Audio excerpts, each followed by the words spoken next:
But what most people don't know is that his refusal wasn't just a simple act of defiance to get attention, but a vow that turned into a trap.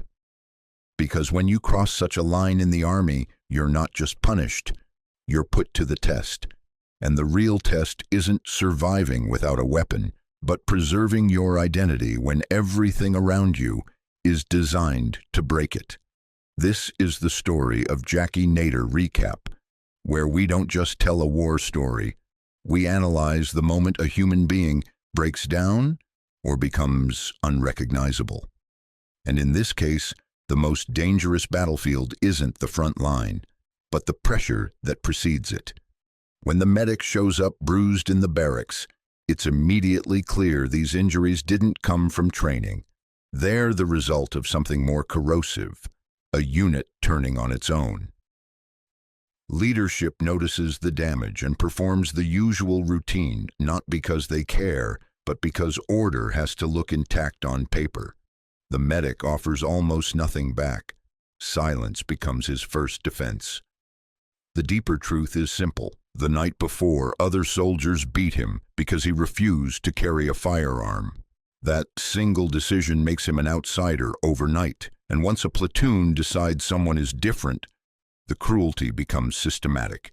He gets mocked, isolated, and turned into a target for entertainment. Even the image of his fiancée becomes ammunition, a tool to humiliate him, not because the men hate her, but because they need something that hurts. The point isn't just to punish him. The point is to force him to trade his beliefs for relief.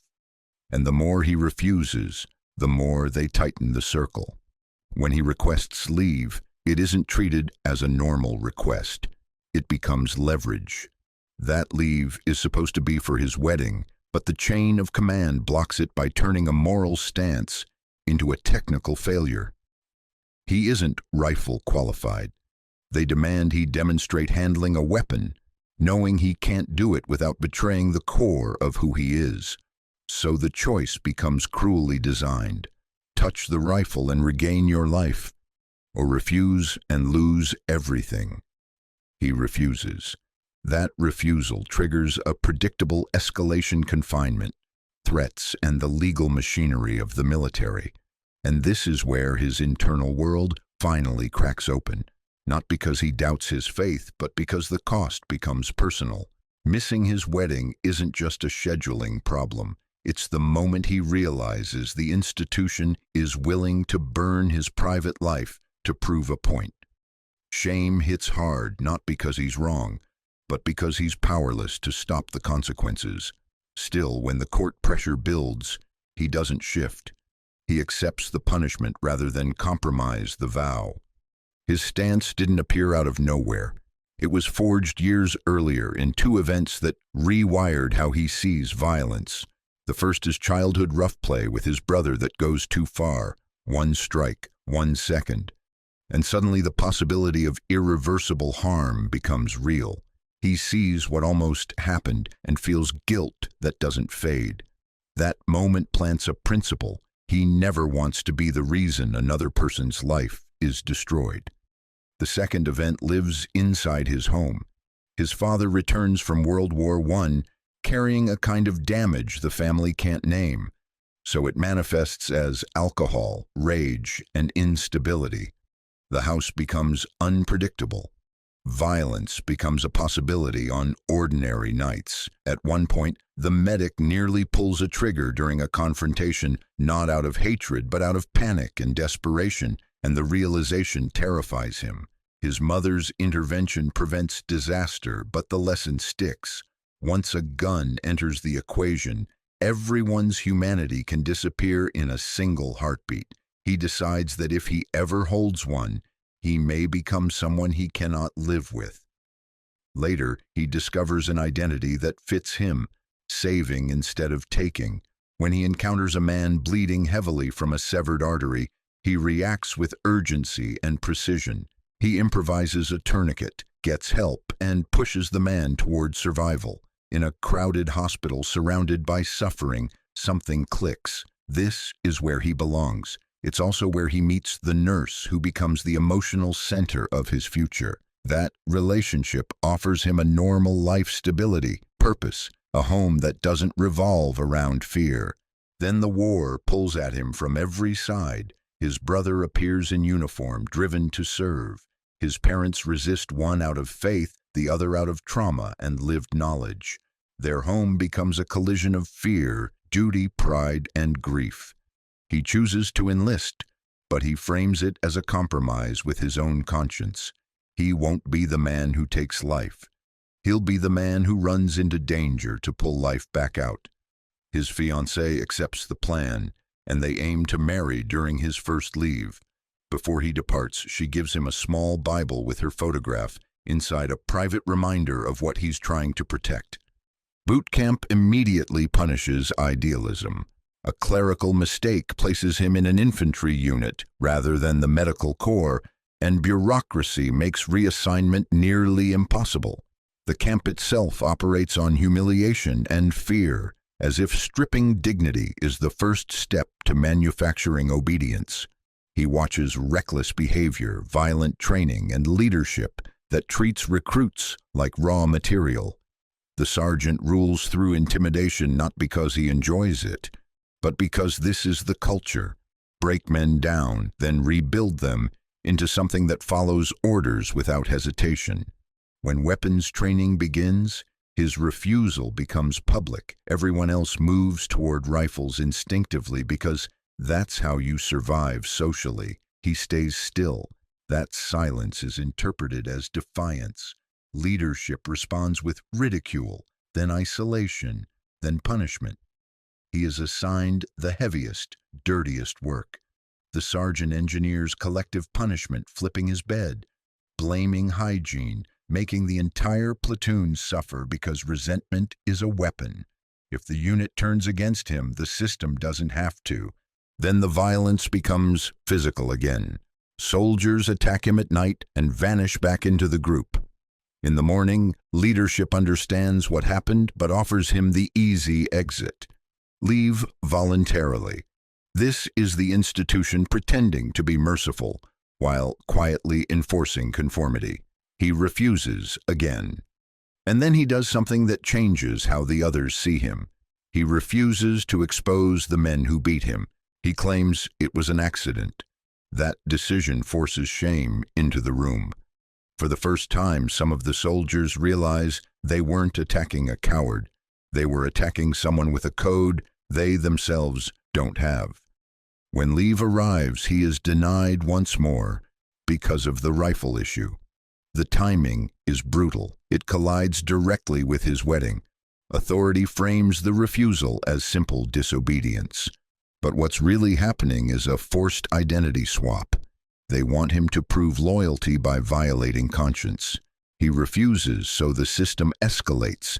Imprisonment, court-martial, and the humiliation of being treated like a criminal for wanting to save lives. His fiancée waits, then realizes he won't come. The wedding passes without him, and the cost becomes irreversible. Even in confinement, the pressure doesn't stop. People around him attempt to push him into a compromise, not because they hate him, but because they can't understand a belief that doesn't negotiate. He refuses because to him, faith isn't a costume you put on when it's convenient. It's the spine of his identity. If he bends here, he loses the right to call himself real. And now we reach the moment you flagged. At the trial, the process is moving toward punishment. The military court isn't debating his sincerity. It's deciding how hard to crush the example. Then his father appears, wearing his old World War I uniform. That visual alone carries weight. A man marked by war, stepping back into the institution that broke him, not to glorify it, but to protect his son from it.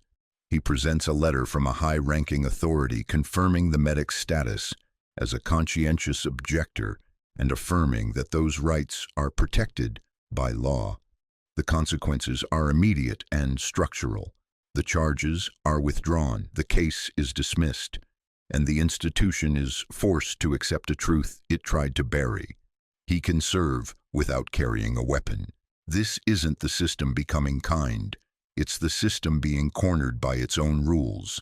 Afterward, the personal life he lost begins to return. He marries his fiancée. But the bigger story is that the compromise never happened. He didn't trade his vow for relief.